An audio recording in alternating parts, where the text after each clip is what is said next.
بسم اللہ الرحمن الرحیم۔ السلام علیکم ورحمۃ اللہ وبرکاتہ۔ اللہ کو یہ تسبیح اتنی عزیز ہے، جو بھی اس تسبیح کو پڑھتا ہے اللہ اس کو اتنی دنیا عطا کر دیتا ہے کہ 2 سیکنڈ میں اللہ کو راضی کر کے وہ کروڑ پتی بن جاتا ہے۔ محترم ناظرین، 6 ہجری میں رسول اللہ صلی اللہ علیہ وآلہ وسلم عمرہ ادا کرنے کے ارادے سے مدینہ سے مکہ کو چلے، لیکن راستے میں مشرکین مکہ نے روک دیا اور مسجد الحرام کی زیارت سے منع کر دیا۔ پھر وہ لوگ صلح کی طرف جھکے اور حضور صلی اللہ علیہ وسلم نے بھی اس بات پر کہ اگلے سال عمرہ ادا کریں گے ان سے صلح کر لی، جس سے صحابہ کی ایک بڑی جماعت پسند نہ کرتی تھی، جس میں خاص قابل ذکر ہستی حضرت عمر فاروق رضی اللہ تعالیٰ عنہ کی ہے۔ آپ صلی اللہ علیہ وسلم نے وہیں اپنی قربانیاں کی اور لوٹ گئے۔ اس لوٹتے ہوئے راستے میں یہ مبارک اور اللہ کی عزیز ترین صورت آپ صلی اللہ علیہ وسلم پر نازل ہوئی، جس میں اس واقعہ کا ذکر ہے کہ ہم 1400 آدمی اور رسول اللہ صلی اللہ علیہ وسلم کے ساتھ اس موقع پر تھے۔ حدیبہ نامی ایک کنواں تھا، ہم نے اس میں سے پانی اپنی ضرورت کے مطابق لینا شروع کیا تو تھوڑی دیر میں پانی بالکل ختم ہو گیا، ایک قطرہ بھی نہ بچا۔ آخر پانی نہ ہونے کی شکایت حضور صلی اللہ علیہ وسلم کے کانوں میں پہنچی۔ آپ اس کنویں کے پاس آ کر کنارے بیٹھ گئے اور پانی کا برتن منگوا کر وضو کیا، جس میں کلی بھی کی، پھر کچھ دعا کی اور پانی اس کنویں میں ڈلوا دیا۔ تھوڑی دیر بعد جو ہم نے دیکھا تو وہ تو پانی سے لبل بھرا ہوا تھا۔ ہم نے پیا، جانوروں نے بھی پیا، اپنی حاجتیں پوری کی اور سارے برتن بھی بھر لیے۔ اس موقع پر حضرت عمر بن خطاب سے مروی ہے کہ رسول اللہ صلی اللہ علیہ وسلم نے سفر میں جا رہے تھے، حضرت عمر بن خطاب رضی اللہ تعالیٰ عنہ بھی ساتھ تھے۔ حضرت عمر رضی اللہ تعالیٰ عنہ نے رسول اللہ صلی اللہ علیہ وسلم سے کچھ پوچھا، لیکن رسول اللہ صلی اللہ علیہ وآلہ وسلم نے ان کو کوئی جواب نہیں دیا۔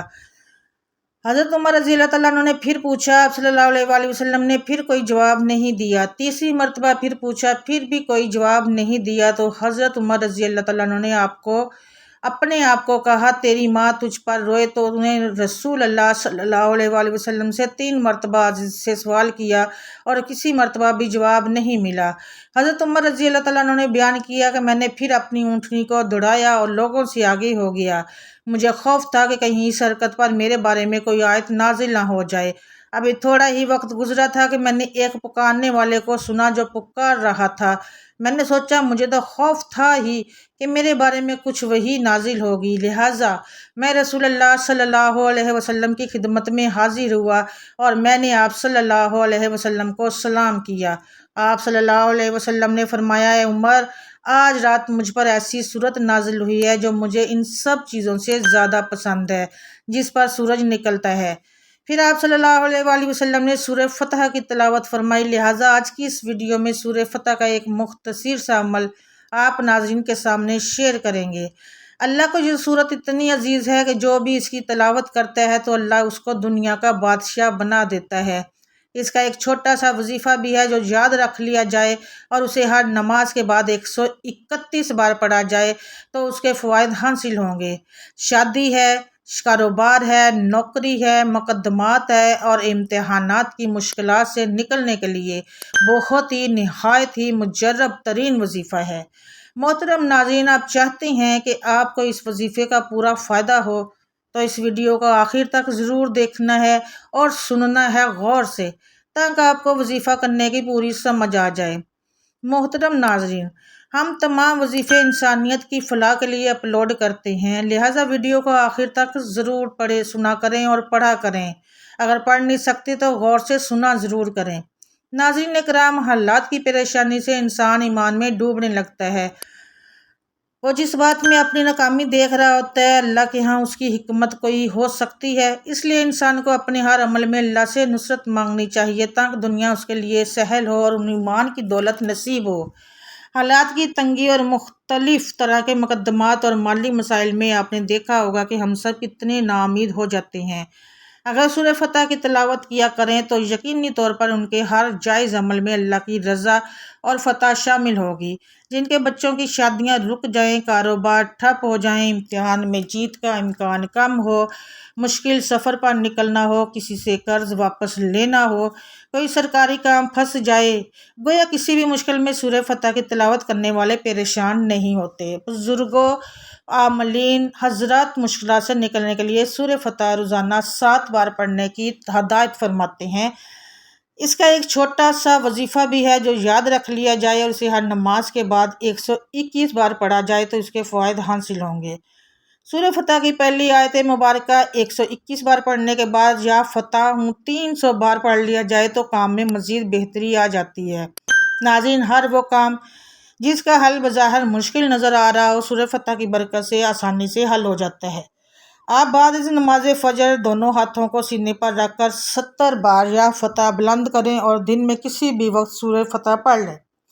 یہ بات بھی ذہن میں رکھیں اور فتح کی پہلی آیت سے دل صاف اور شفاف ہو جاتا ہے، زنگ میل دور ہو جاتا ہے، نور و صفائی قلب کے لیے ازہد موضوع ہے۔ جو بھی فرد کثرت سے سورہ فتح کی پہلی آیت کا ورد کرے گا، فتح و نصرت عطا فرمائے گا۔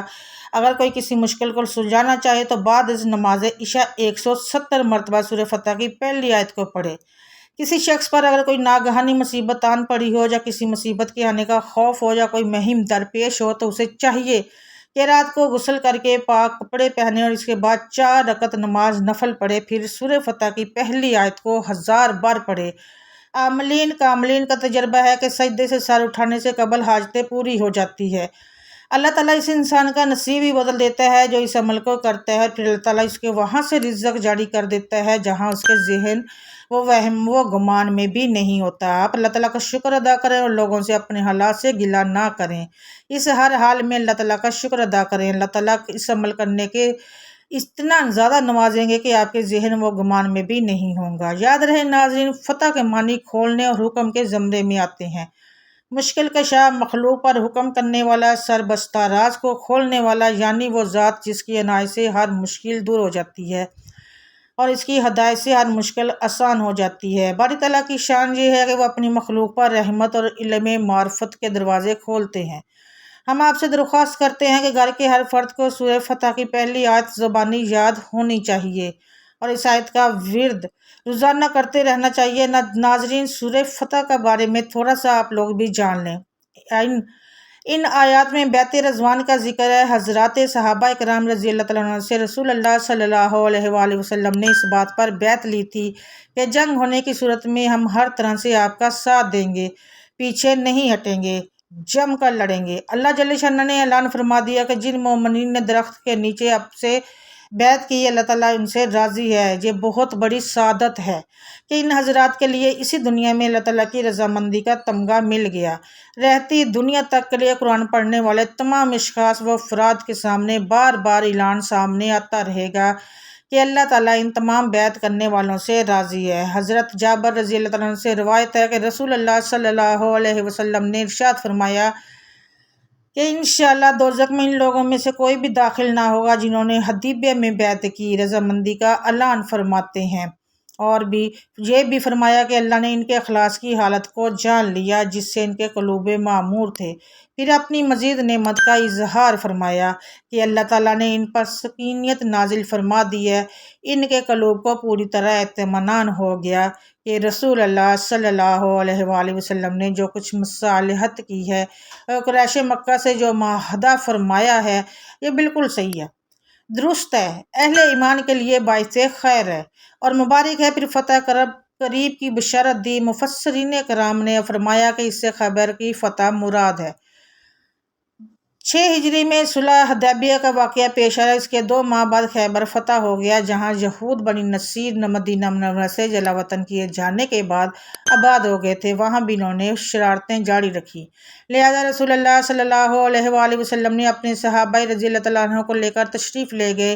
خیبر فتح ہو گیا اور یہود کے اموال بھی غنیمت کی صورت میں حضرات صحابہ رضی اللہ تعالیٰ عنہ کو مل گئے۔ اس مضمون کے ختم پر فرمایا کہ اللہ تعالیٰ غلبہ والا ہے، وہ سب پر غالب ہے، وہ جس کو چاہتا ہے غلبہ دیتا ہے اور حکمت والا بھی ہے۔ اس کا ہر فیصلہ جلدی ہو یا دیر سے ہو، سب کچھ حکمت کے مطابق ہوتا ہے۔ اس کے بعد فرمایا اللہ نے تم سے بہت سے اموال غنیمت کا وعدہ فرمایا ہے، سو یہ اموال غنیمت جو تمہیں خیبر سے ملے ان کو جلدی عطا فرما دیا، اور ان کے علاوہ اور بہت سے مال غنیمت ملیں گے، اور لوگوں کے ہاتھوں کو تمہاری جانب سے روک دیا، یعنی جن لوگوں نے تم پر حملے کا ارادہ کیا تھا ان کی دست درازی سے تمہیں محفوظ فرما دیا۔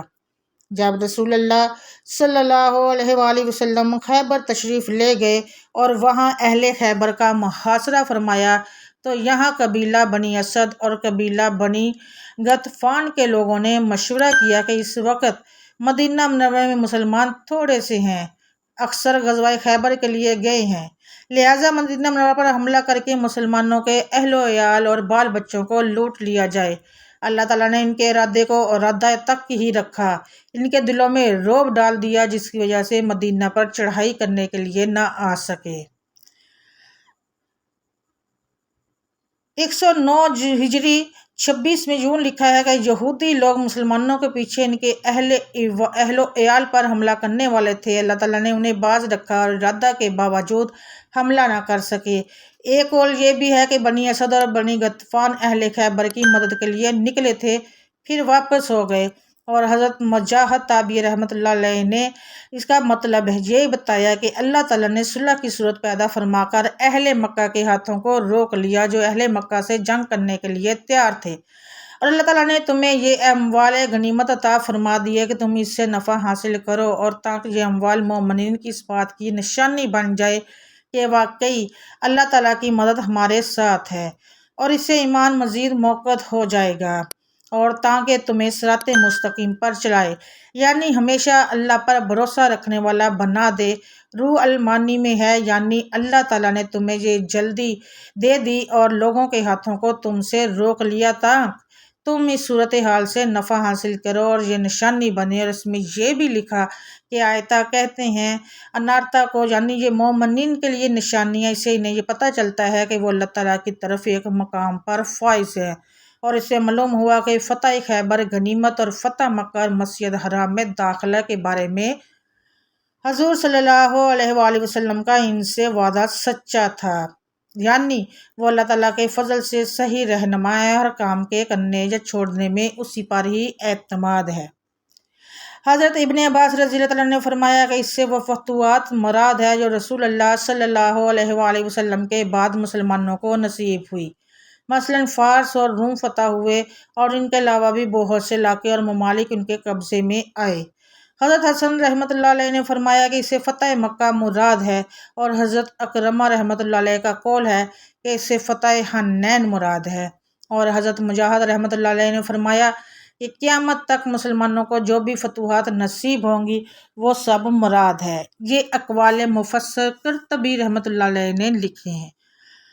تو ناظرین، اگر یہ عمل پسند آیا ہو تو اسے اپنے رشتہ داروں اور دوستوں کے ساتھ شیئر ضرور کریں، کیونکہ مخلوق خدا کی بے لوث خدمت کا جذبہ آپ کی بگڑی بنا سکتا ہے۔ شاید آپ کا ایک عمل کسی کی کھوئی ہوئی زندگی واپس لوٹا دے، اور اپنی رائے سے ہمیں کمنٹس کے ذریعے ضرور آگاہ کیجیے گا۔ کمنٹ میں ہم آپ تک اپنے سوالات بھی پہنچا سکتے ہیں۔ ہمارے چینل کو اسی طرح دیکھتے رہیے گا۔ ہم پھر حاضر ہوں گے ایک نئے ٹاپک کے ساتھ، ایک نئے وظیفے کے ساتھ۔ اپنا بہت سارا خیال رکھیے گا، مجھے دعاؤں میں یاد رکھیے گا، میں بھی آپ کو اپنی دعاؤں میں یاد رکھوں گی۔ اللہ ہم سب کا حامی و ناصر ہو، آمین ثم آمین یا رب العالمین۔ ناظرین، کمنٹ میں اللہ تعالیٰ کے 99 ناموں میں سے ایک نام ضرور لکھیں، اور اگر ابھی تک چینل کو سبسکرائب نہیں کیا تو چینل کو کر لیں سبسکرائب، اور ساتھ لگے بیل آئیکن کو ضرور پریس کیجیے گا۔ اجازت دیں بشرطِ زندگی، اللہ حافظ۔